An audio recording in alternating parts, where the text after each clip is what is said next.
She is sure. She is sure. She is strong. She is strong. She is true. She is true. She is brave. She is brave. She is bold. She is bold. She is you. Hello, everyone. Welcome to today's Word of Mom Radio here on the Word of Mom Media Network.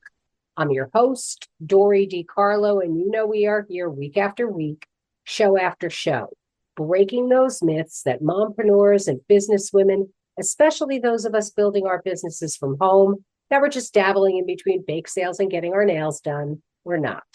We are smart, we are savvy, and we are sharing the wisdom of women in business and in life. And I'm looking forward to bringing today's guest into our show. Jessie Kensey is a pediatric speech therapist and founder of Simply Speech Therapy in Orange County, California. As a mom to a baby and a toddler, Jessie blends lived experience with professional expertise to support early communication.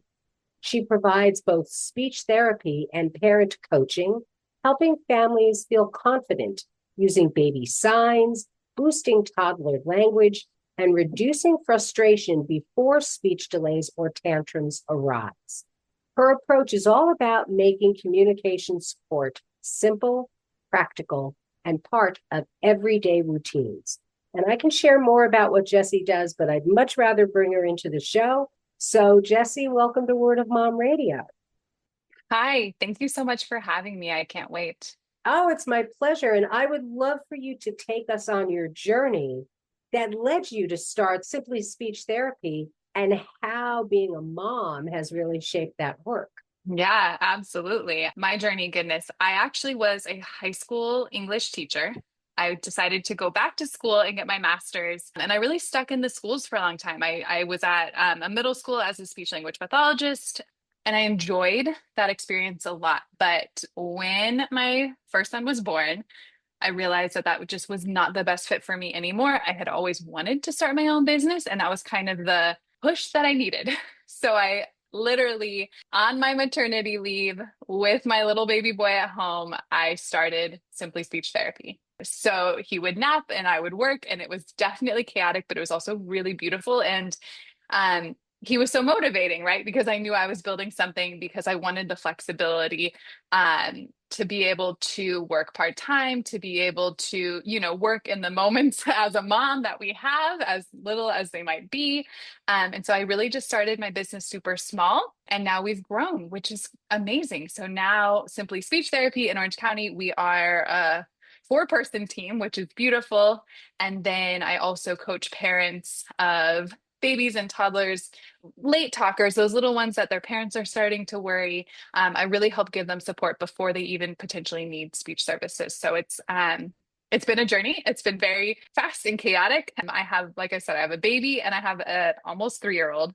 So my business is still fairly new. It's about 3 years old now, because I started with my little one at home, but it's been a really great journey so far. I love sign language. I used to be an interpreter, and we were talking before the show started. My middle son was speech delayed, and I taught him to sign, because I used to tell him, you have to sign or you have to say, but you have to tell mommy what you want to understand you. And it's amazing, because now as an adult and a parent on his own, his daughter, they signed, and he asked me, he said, wasn't this my first language?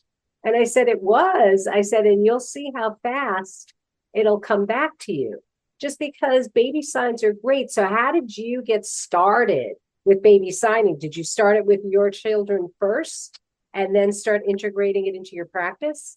It was kind of the other way around. I had done some early intervention services. I had worked with littles before I became a mom, and I used baby signs then. And I saw how impactful it can be for these little ones that just aren't quite ready to start talking yet, and they haven't quite figured it out. I saw like, hey, wow, I can teach baby sign, and they can pick up on it, and they can start telling us what they need and what they want. And so I saw that before I became a mom. So for me, when my little ones were born, it really wasn't even a question. I knew I was going to be using, those simple baby signs. And I did. I started with both of them. They both signed before they started using verbal words. Even my toddler, sometimes if he like really, really wants something, he'll like look me right in the eyes. And instead of like just saying the word, now he'll sign and he'll say the word like, Mom, I need you to see this. And I love it. So yes, baby signs are great. Although I will tell you, I am not, and this is for anyone listening, I am not fluent in sign. I wish that I was. I have taken some classes and I've learned from people that are fluent in ASL, and someday that is on my list. But you don't have to be fluent in sign language to teach your little one baby sign. I really think knowing anywhere from like 3 to 10 signs that you use consistently is like really where that magic happens for your little ones. It's amazing because more, please and thank you, but stop, sit, I love you. My little ones, my kids and my grandchildren were signing I love you since they were babies. And it's so fun because they want to tell you these things. And those babies are battling. People don't realize they are speaking. They know exactly what they're saying when they're looking at you, giving you baby babble and things. So when they have some signs to throw into it, it really cognitively just really helps them click it all together. Yeah. During Absolutely. COVID, we did a lot with speech therapy and things like that because schools were closed. And so often parents don't see some of the earlier signs that their toddler's ready to communicate, but having a hard time, is delayed somewhere. What are some of the things that they can look at and look for to be able to get that communication started? Yeah. So kind of two parts to that. One is there's so many milestones and there's so many things for little ones that it can get really, really overwhelming. But I do think as you're watching your little one, as they're getting close to a year, as they're hitting 18 months, as they're hitting 2 years old, those are the times to just be making sure they're hitting those kind of basic milestones. One thing though to keep in mind when you see milestones, there's social media and there's just so much information out there that sometimes what you're seeing out and about in our world is there's really is a difference between a milestone and an average. And so you need to just make sure that your little one is hitting those milestones. So that might be, you might see something scary on Instagram by like, okay, your 18-month-old can have 50 words. Like, okay, maybe, and that's great. But also as long as they have about 10, then they're doing just fine. And so I think the first thing is that there is this kind of like range for every age. So understanding like that there is a range, and as long as your little one is meeting those milestones, then they're doing great. Talking to their pediatrician just at their, well baby appointments can be really helpful. I have a checklist that has just kind of those basic milestones. So if you consistently notice that your little one is missing those milestones, if they hit a year and they don't have one word yet, one word or sign or even animal sound, anything, lots of things count. But if they don't have that one word, if they get to 18 months and they don't have around 10 words, and by 2 years old, there is a jump. We want to be at about 50 words. And if they're not hitting that, those are those, just like, hey, you know what? Maybe look into it a little bit. Obviously, there's a lot of nuances in there, but I think kind of understanding those general milestones can be helpful. And then the other thing is, as a parent, you can start really, really small. It doesn't have to be, okay, 0 to 100. It can be, okay, you know what? I'm starting to be a little bit worried. I feel like I'm seeing, other kids at the park, they're talking, but my little one isn't, or, I'm taking my little one to family Thanksgiving and everyone's saying, oh, why isn't he talking yet? If you're starting to kind of hear those things, you're starting to get nervous, just start small, just start incorporating some simple strategies, and obviously talking to your pediatrician is always a really good start too. It is. And I love what you said about social media, because you know what? Don't judge your parenting and your life on influencers who are out there all dressed and their baby looks wonderful and everything else. And meanwhile, you haven't washed your hair in 3 days and you probably have baby spit up in it and everything else. And now you think you're failing because everybody just makes it look so easy out there. And it's such a disservice. On the one hand, it's a wonderful thing. It's a wonderful thing to be able to look up, to find support groups and things like that. But there are people that are out there that make it look like this is how their child always looks and their kitchen's always perfect. And they're always dressed in the June cleaver and they've got their pearls and blah, blah, blah, blah. And then, like I said, you're sitting there in your sweatpants wondering what you're doing wrong. Guess what, mommy? You're doing nothing wrong. You are doing a great job. You got up, the kids got fed and everything else, and they all got put to bed at night. You did it. Good for you. Rinse and repeat, you know? And how do you combat that for parents? Because again, in today's world, parents think that they're failing because they don't look like what we see. Yeah, I think so many of the conversations I have with parents, in my therapy practice and even just like in parent consultations is reassuring them. I think that there's just such a piece of, we kind of are expected to do it all, especially as moms, especially as entrepreneurs, especially as like, there's just so many hats that we wear every single day. But usually I'll start talking to a parent and I'll reassure them, right? Like this is the stage where little ones are learning, they are growing, and there's just so much going on in a beautiful way. And you get to just kind of grab onto that and work with it. And so much language happens during things you are already doing. So if you are changing your baby's diaper, you have a language opportunity, right? If you are getting your baby up in the morning, that's a language opportunity. Eating breakfast, going to bed, taking a bath, like most of what I would tell you to start adding is during the things that you are already doing. You do not have to sit down and play with your child for 1 solid hour of nonstop language play. Like, okay, cool. You can do that if you want, but you don't have to. Everything that I would teach and every strategy that I have would just go in all those little moments that you are already doing throughout your day already. And yes, I said before we jumped on this call, it's like, okay, I have 2 babies. They might wake up. And that's just the reality of parents. It's definitely not Instagram perfect all the time. It isn't. And as I said to Jessie, it's Word of Mom Radio. So we love kid cameos. We do. My grandkids have popped into shows and stuff like that. Why not? And if we can't support each other as mompreneurs, entrepreneurs, business owners, raising a family, building your business, that's what it's all about. And it is that juggling act because balance, I mean, come on, seriously. It's life. It is your life.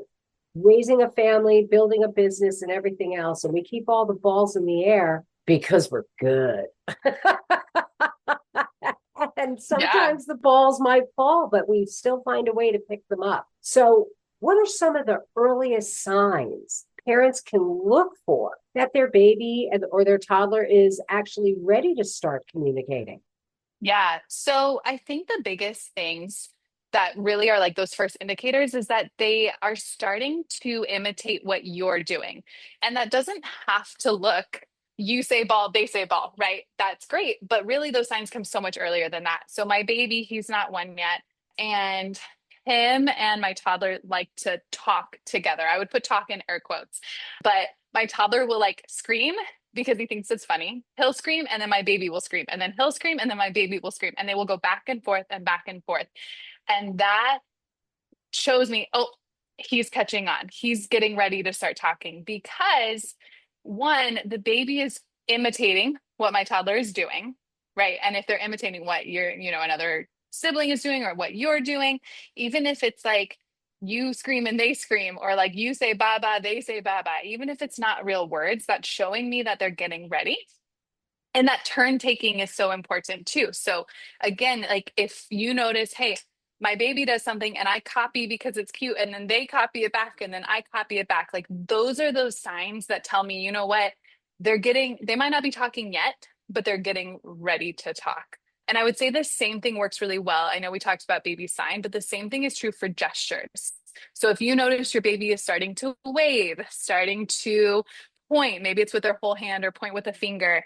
If they are starting to, they reach their arms every time they want you to pick them up, like those things are showing me that they're just getting ready and they're gonna, they're probably gonna start talking soon.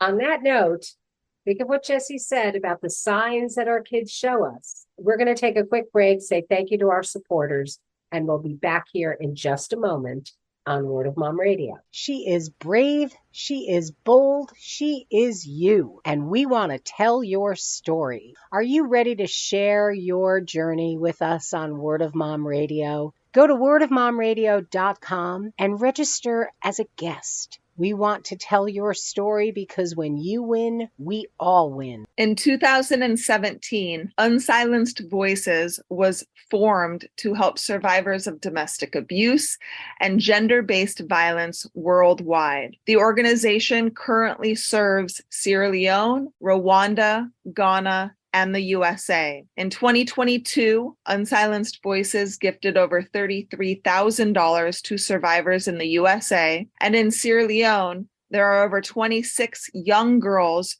who have been rescued from sex trafficking and domestic abuse and now going through vocational training school in order to better their lives. We need your help. Donations are critical in order for us to continue our work. We also need volunteers to help with research and development. Please visit unsilencedvoices.org for more information. And we're back here on Word of Mom Radio. We're talking with Jessie Kensey, who is the founder of Simply Speech Therapy. And we were talking about the signs that your child is getting ready to speak. So we were talking about it a little bit earlier, using baby sign for parents that have never heard of that before. How do they find out the simple signs to teach your child, more, and just a couple of little things to move it forward? Yeah, absolutely. Google is a great place to start. You can definitely go online and just search for, baby signs or simple signs. I will tell you, if I was to narrow it down to just a few that go on Google and see what they look like, more, stop, all done. Those ones are really, really great, and they can be so helpful. Eat is another helpful one. Milk. But like I said, you don't have to have a ton. Maybe just start with those. Start with maybe 5 signs, 6 signs. Look them up, see how to do them. I will say, though, when you do start using baby signs, they're probably not going to do them perfect right away. I will tell you, for a long time, my little ones, all done, milk, and one more sign, they all looked almost the same for a month. And I was like, okay, cool. You're really trying, but I still don't quite know what you're saying. And that's okay. It's all part of the process. But just starting with a few signs, things that your little one is going to be using a lot throughout the day. And then just look them up online, and you can see there's tons of videos. You can see someone else doing them, so you know what they look like.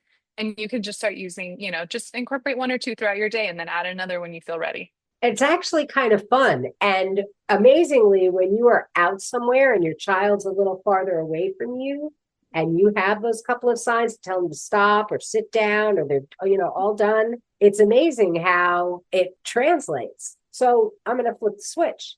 What are some of the common mistakes and myths that parents have around speech development? Yeah, I feel like I've really been I've been talking a lot about myths lately, and I think they're just so interesting.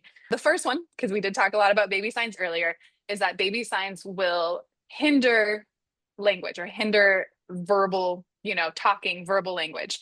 And that is not true. That's not true at all.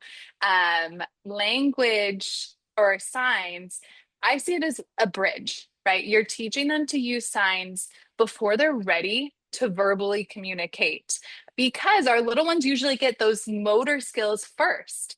And then you're basically just showing them, hey, look, you can do these signs. And these signs mean something. And then it's going to click for them. Oh, hey, if I can sign more, you know what? I think I can actually say more. And then my mom gives me more. And that's super rewarding. That's easier. I'm going to do that. So signs do not make it so your little one won't talk, right? That is not true. So don't be afraid. Use those signs. You will be glad you did. And then the other, if I was to narrow it down, the other one I think is, and I know pediatricians say this and they're so well-meaning, and friends say it, and they'll just say, well, wait and see. And I get that. And I think, to some extent it is true. Every child is learning at their own pace. I know, with my toddler, his motor skills are off the charts, but he's not the most chatty kiddo in the world, but he is meeting his milestones, and I'm not concerned. But if you really truly have a concern and in your gut, you know what, I think something, I want to get him more support, I feel like there's just something going on, then wait and see always kind of just gives me because you might be missing something. And so if someone tells you wait and see, Okay, great. And also, don't be afraid to keep asking. Don't be afraid to, reach out to a speech pathologist, maybe get some other support outside of, just that wait and see comment. I agree with you 1,000%. And we talked about it before the show. When my son, who was speech delayed, I taught him to sign. That's what the speech therapist said to me. That of course he didn't learn how to speak. You taught him to sign.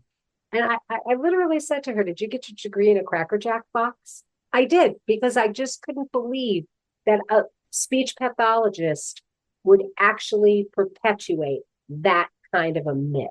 It was scary. It really was. So kudos to you that not only don't you perpetuate it, you encourage parents to mix it all together, because again, cognitively, like you said, they have motor skills earlier than verbal skills. So when you can get all of that to mesh, it's like reading to a child. The more you read to them and reading the same books over and over and over again, it develops language development. It also teaches them to recognize letters and words and things like that. So it may be boring to you, but kids don't realize it's why you could put on a movie, a Disney movie, and as soon as it finishes, they want to watch it again, because they don't have that time span of we just watched this. It's done. They want to see it again. So it's kind of interesting, the things that you have to fight sometimes, and the relearning, reteaching of parents and grandparents and the well-meaning aunts and uncles out there who just want to help you along. So now I'm going to go into, as a mompreneur, as somebody who, owning your own business, you've got a toddler and a baby. How are you keeping those balls in the air? And what do you want to say to that mom out there who is looking to make that shift in realizing that working a job isn't what is going to be conducive to raising a family and being the present parent that they want to be? Yeah, I don't know. There's so much involved, but I would just say, one, do it. I have never regretted starting my own company a minute. It might be a little bit stressful sometimes, and it's definitely a juggling act, but it has given me so much flexibility to work in the times that I can work, and then also be super present with my boys, which was my goal. With that, though, I will say I have to set really, really firm, really strong boundaries on myself, which is not always easy. But for me, that looks like, if I'm needing to put work away so I can be present, it means like my phone needs to be in the garage. Like I can't even have anything that could allow me to check my emails, follow up with clients, even, I have a social media, like check my social media. Like I have to be really, really aware of how I spend my time, because I don't have that much of it, right? I have to be really intentional. So I think setting those clear boundaries, being really intentional about, okay, this is my work time and this is what I want to get done, or like, this is my time with my children. I'm going to be super present there. That has been incredibly helpful to me. And I'll also say I have a great support system. I do not do this by myself, and there's no way that I could. I have a team with my company that I've, slowly hired over time, but they're amazing. My mom helps me watch my boys. My husband is just my biggest cheerleader in the world. And so I think just like, and your support team doesn't have to look the same as everyone else's support team, but if you feel like you're going to be a 24/7 mom and also build a, crazy successful business, like any kind of support that can help you is going to be beneficial, because I think sometimes we do fall into like, okay, let me be the default mom and the default parent, and then also run this fully super successful business. And sometimes then you just wind up super burnt out and exhausted. And so, being able to pull from that support that you do have and create really clear boundaries, I think for me, that's made this as successful as it has. As a speech therapist and a parenting coach, how do you meld them, and why is that parent piece so important? Yeah, so I do coach parents, but I only coach them around speech and language and helping them get their little ones talking. That's really where I focus. But I will say that encompasses basically all aspects of parenting. And I'm an open book. So if you want to come in and you tell me that you're having a super tough day because your little one had a meltdown, I'll be like, yep, mine had a meltdown in the grocery store this morning. It was great. So I think that the fact that I'm living this world with so many of my therapy clients' parents, right? I see a lot of toddlers in my therapy practice and also my coaching families. That's really helpful to me because we just feel like we're all just in this together and we can collaborate and we can commiserate occasionally. And also, I can give strategies that are just really realistic because I'm living this too. If they are, a working mom, if they are a stay-at-home mom with multiple kiddos, if they are feeling like, oh my goodness, how do I fit one more thing into my day? I'm over here like, yep, I get it. Well, let's figure this out together, because the last thing that I want to do as a therapist or as a coach is put more things on your plate that then aren't going to happen because you're already so overwhelmed, right? And so it's really like, hey, let's get down to what can we do right now that's going to be super effective, and not just throw 30 different strategies at you and be like, hey, did you practice them all the next week? Because I just feel like that's not realistic. That's a great way to wrap this up, because realistic goals are really important. As we are closing out, Jessie, what do you want to leave our listeners with, and how may they reach out to you? Yeah, absolutely. So the first thing that I would say is, if you're listening to this podcast, if you are worried about your little one's talking, you already are a great parent, because those great parents are the ones that tend to worry about those things. You can find me in a couple of different ways. You can find me at simplyspeechtherapy.org. That's my website. You can also find me on my Instagram. I'm pretty active there, and it's jessiekensey.slp. I will have all of Jessie's links live on wordofmomradio.com. And she's 1,000% right. If you're concerned about your kid's speech, you are already a great parent. Just like when you are concerned about anything that has to do with their development, you are doing a great job. So, Jessie, I want to thank you so much for taking the time out, especially during nap time, because I know how much work you should be getting done. So I'm so glad that you had the time to share your journey with us, because you're doing great work. Thank you. Thank you. Thank you so much for having me. It has been my pleasure. And to all of you tuning in, thanks so much for being here. We're going to close out with our fabulous theme song from Smith Sisters and the Sunday Drivers. So till next time, this is Dori DeCarlo saying go out and create a marvelous you. Bye for now. She is sure, she is sure, she is strong, she is strong, she is true, she is true. She is brave, she is brave, she is bold, she is bold, she is you.